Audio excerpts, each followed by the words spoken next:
Baik, ini adalah materi terakhir tentang termokimia, tentang entalpi reaksi pembentukan, standar, dan hukum Hess.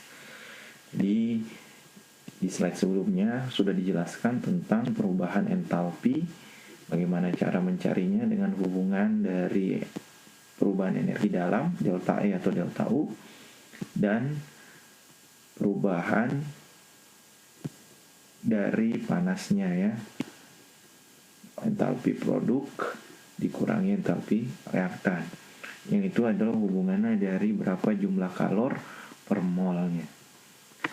Nah, yang lain dari perubahan entalpi bisa ditentukan menggunakan perubahan entalpi pembentukan standar atau delta HF. Standar ada nolnya di sini kalau ada kondisi standar. Jadi karena menentukan entalpi itu tidak ada alatnya. Kalau kalor kan bisa menggunakan kalorimeter. Kalau perubahan entalpi harus dilakukan untuk setiap jenis reaksi yang ingin diketahui. Jadi ditetapkan suatu skala pembanding, yaitu perubahan entalpi pembentukan standar sebagai referensi untuk setiap perhitungan entalpi. Perubahan entalpi pembentukan standar itu adalah perubahan kalor, delta HF0 harusnya ya. Perubahan kalor sebagai akibat dari terbentuknya suatu senyawa sebanyak 1 mol dari unsur-unsur pembentuknya. Jadi kan tahu tadi delta HF itu adalah pembentukan. Jadi dia membentuk perubahan entalpi reaksi pembentukan pada keadaan standar. Keadaan standar itu artinya senyawanya itu berada pada 1 mol, unsur-unsur pembentuknya pada tekanan 1 atm. Perubahan entalpi pembentukan standar untuk tiap unsur menjadi spesinya yang paling stabil adalah 0. Jadi kalau unsur-unsur bebas kayak logam, besi, aluminium, ya, kalsium, unsur-unsur bebas itu biasanya entalpinya delta HF-nya 0. Unsur bebas lainnya adalah gas, misalnya gas oksigen O2, N2, Cl2 gitu ya, yang dia memang tidak harus dibentuk dan sudah ada di alam. Nah itu delta HF-nya juga 0. Kalau O3, ozon, dia dibentuk karena dari O2 ditambah O2 kan ya. Jadi dapat 3/2 O2. Jadi dia memiliki delta HF. Tapi kalau yang sudah ada di alam, misalnya grafit atau karbon, diamond, karbon ini yang dari pensil, bahan baku pensil, kemudian ini intan. Kalau grafit dia 0, tapi kalau intan itu adalah gabungan dari karbon-karbon yang dia memiliki energi pembentukannya 1,9 kJ per mol. Jadi kalau unsur-unsur bebas yang misalnya grafit, karbon, arang kan nggak usah dibentuk, sudah ada dari alam, gitu ya.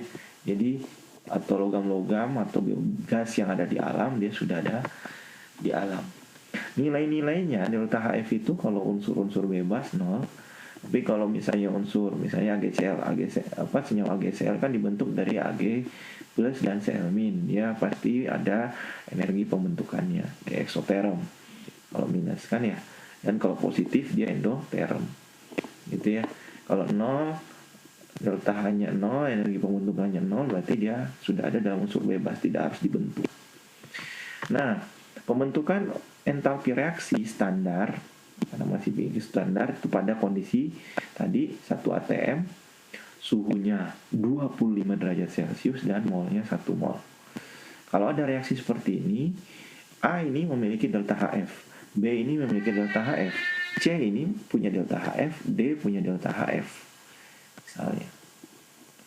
Ya kalau 0 ya delta HF-nya 0, kalau dia unsur bebas delta HF-nya 0. Kalau dia punya koefisien ini A kecil, B kecil, C kecil, D kecil, kita bisa masukkan ke berapa jumlah delta HF produk dikalikan koefisiennya masing-masing, dikurangi dengan delta HF reaktan kali koefisiennya masing-masing. Nah, di sini kita bisa dapat perubahan entalpi reaksi standar. Ini satu alternatif bagaimana kita menentukan perubahan entalpi, tapi kondisinya pada keadaan standar.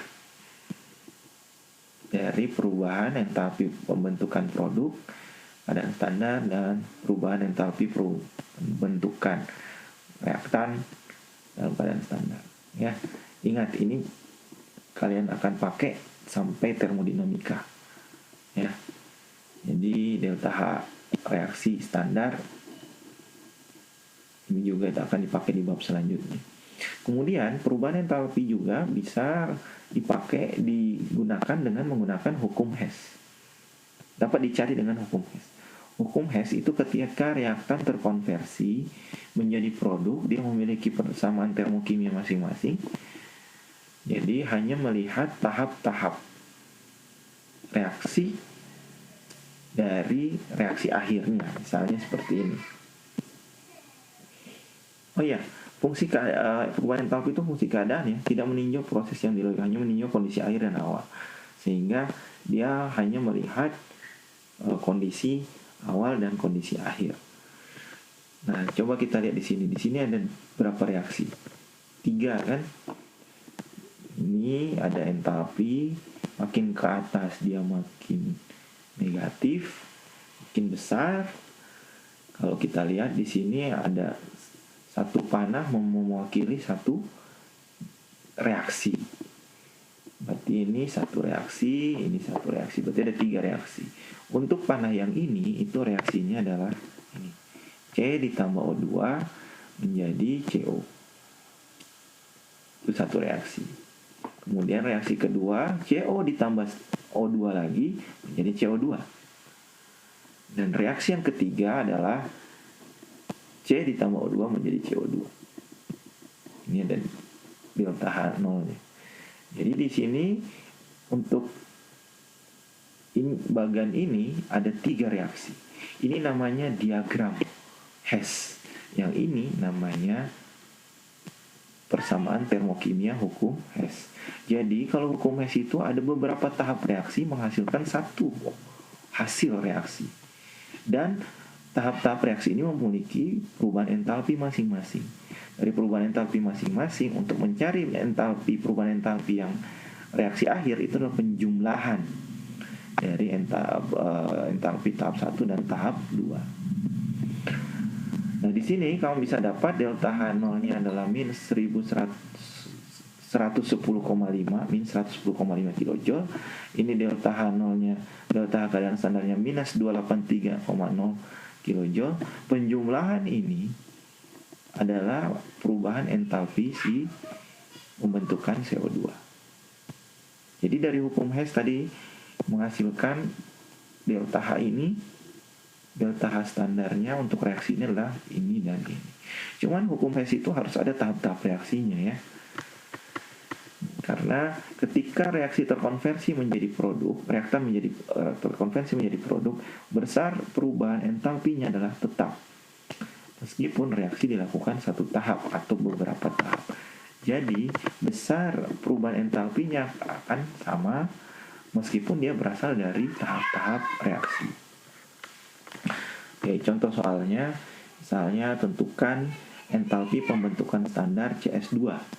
Jika diketahui CO2, C ditambah O2, karbon tambah O2, CO2, delta H reaksinya sekian, persamaan termokimianya segini, di eksoterm, ini SO2 tambah O2 menjadi SO2 hasilkan minus 296,1. Ini juga eksoterm. Reaksi ketiga CS2 tambah O2 menghasilkan CO2 dan SO2. Hasilkan delta H reaksi standarnya adalah ini. Ditanyakan adalah tentukan entalpi pembentukan standar CS2. Kalau kamu lihat pasti yang diminta adalah dari tahap ini tulis dulu pembentukan reaksi yang diminta. Reaksi yang diminta adalah karbon ditambah 2S menjadi CS2. Di dalam soal dikasihnya seperti ini. Nah, sekarang bagaimana menentukan delta H reaksi pembentukan CS2 ini dari 3 tahap ini? Nah, tadi saya sudah berikan di slide sebelumnya. Kalau ada reaksi seperti ini, terus reaksinya dibalik, maka delta H-nya akan berubah tanda. Kemudian kalau ini dikali 2, dikali 2, dikali 2, koefisiennya dikalikan, berarti delta H-nya juga dikali 2 misalnya. Ya. Jadi bagaimana kita mau dapat reaksi ini dari 3 reaksi? Tahap 3 reaksi ini. Ya kita harus lihat masing-masing tahap. 3 ini ya. Jadi kalau kita lihat tahap pertama ada karbon di sini. Berarti karbon direaktan kan? Berarti tidak usah dibalik untuk bisa menghasilkan ini. Berarti kita dapat delta H minus delta reaksinya minus 393,5 kJ. Sekarang kalau sulfur di sini ada 1. Di sini yang diminta 2. Berarti kita kali 2 kan? Kali 2, kali 2, kali 2. Berarti delta H-nya kita juga kali 2. Gitu ya. Sedangkan CS2 ini ada di produk, ini ada di reaktan yang diketahui. Sehingga reaksinya harus dibalik. Kalau dibalik delta H-nya berubah tanda. Jadi positif ya, 1072. Oke, untuk bisa jadi ini bagaimana? Ya buang yang tidak diperlukan. O2 kan tidak ada yang diminta di sini. Di sini juga ada 3O2, di sini juga 3O2 sehingga O2-nya kita bisa coret. Gitu ya. Nah, terus CO2 di sini ada 1, di sini ada 1, kita juga coret. SO2 di sini ada 1, di sini ada 1, kita juga coret. Sehingga lengkaplah reaksinya, bisa didapatkan seperti ini. Maka delta H reaksinya adalah penjumlahan dari semuanya ini. Sehingga kita bisa dapat delta H reaksi standar untuk pembentukan C dan 2S menjadi CS2 adalah 86,3 kJ. Oke. Itu contoh soalnya. Untuk hukum Hess. Jadi dari hukum Hess itu harus kuncinya ada 2, berasal dari tahap-tahap reaksi, lihat reaksi yang diminta. Kemudian yang kedua, delta H-nya itu adalah dari tahap-tahapnya, dari penjumlahan tahap-tahap reaksi yang diketahui. Oke, coba kerjakan ini. Ini perhitungan delta H yang dari delta HF-nya. Nah, diketahui ada reaksi seperti ini, ada delta HF-nya masing-masing pada keadaan standar. Ditanya adalah hitung perubahan entalpi standar reaksi pembakaran 1 mol benzen. Kalau kamu lihat dimintanya pembakaran 1 mol. Di sini kan 2 mol. Berarti dari delta H yang kamu dapat, nanti kamu dapat delta H untuk 2 mol C6H6. Jadi untuk 1 molnya tinggal kamu nanti bagi 2 setelah kamu dapat delta H reaksi standar. Sini dapatnya adalah 3907 kJ per mol. Bagaimana jawabnya? Ya, kamu tinggal masukkan delta H yang ada di produk, delta HF-nya 12 kali delta HF CO2 tambah 6 kali delta HF H2O dikurangi 2 kali delta HF C6H6. O2 kan nggak ada karena unsur bebas ya, tidak bisa dibentuk, tidak ada energi pembentukannya. Sehingga kamu dapat di sini delta HF-nya delta H reaksi standarnya untuk pembakaran C6H6 adalah 6534,88 kJ. Itu untuk 2 mol, yang diminta 1 mol, berarti kita bagi 2. Kenapa bagi 2, Pak? Nah, karena dalam reaksi ini 2 mol C6H6. Ya. Kalau misalnya kamu mau jadi 1 mol kan ya kamu harus bagi 2 karena ini kamu dapat delta H reaksinya adalah untuk 2 mol. Pak, kalau misalnya penyetaraannya ini C6H6 saja 1, ini 15/2, ini 6, ini 3, bisa. Ya kamu langsung dapat ini 3267,44 kJ per mol.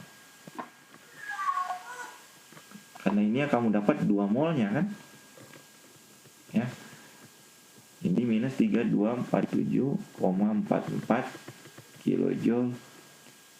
Minus 3267,44 kilojoule per mol.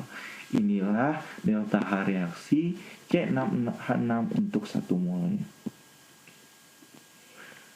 Jadi kesimpulannya, dan ini eksoterm ya. Jadi kesimpulannya, penentuan delta H reaksi itu bisa dilakukan untuk bab ini, termokimia, bisa dari hubungan dengan perubahan energi dalam pada tekanan konstan, di mana delta H sama dengan delta U plus P kali delta V, atau P kali delta V-nya dirubah ke delta N RT ya. Kemudian dari hubungan kalor, itu berapa jumlah kalornya, dari asas Black bisa, dari Mc kali delta T bisa, plus minus Q per molnya. Nah, molnya bisa berapa? Bisa 2 mol, 3 mol, 4 mol, tergantung yang diketahui soalnya. Misalnya dia 3 gram ya, kamu rubah ke molnya sehingga kamu bisa dapat delta H untuk 3 gram itu gitu ya. Karena molnya akan berbeda. Kemudian bisa juga dari delta H reaksi pembentukan standarnya. Delta HF, sorry ini harusnya dikasih HF ya. Oke. Nah, di sini kamu bisa dapat delta H reaksi pada keadaan standar, itu delta HF produk dikurangi delta HF reaktan. Dan juga bisa dari hukum Hess, dari beberapa tahap, ada tahap reaksi punya delta H masing-masing, mau keadaan standar mau enggak atau terserah. Terus untuk reaksi yang diminta adalah penjumlahan dari delta H1 dan delta H2, sehingga kamu bisa dapat delta H barunya untuk reaksi yang diminta. Oke, bab termokimia habis, selesai. Minggu depan, hari Senin depan, kita latihan soal per individu. Jadi siapkan baik-baik pemahaman materinya. Setelah itu kita masuk ke bab 3, bab ke-7 tentang termodinamika. Oke, silakan dipahami dan dipelajari baik-baik. Untuk diskusi bisa kita laksanakan minggu depan untuk pembahasan pemahaman bab ini. Termokimia secara keseluruhan juga boleh. Oke, terima kasih.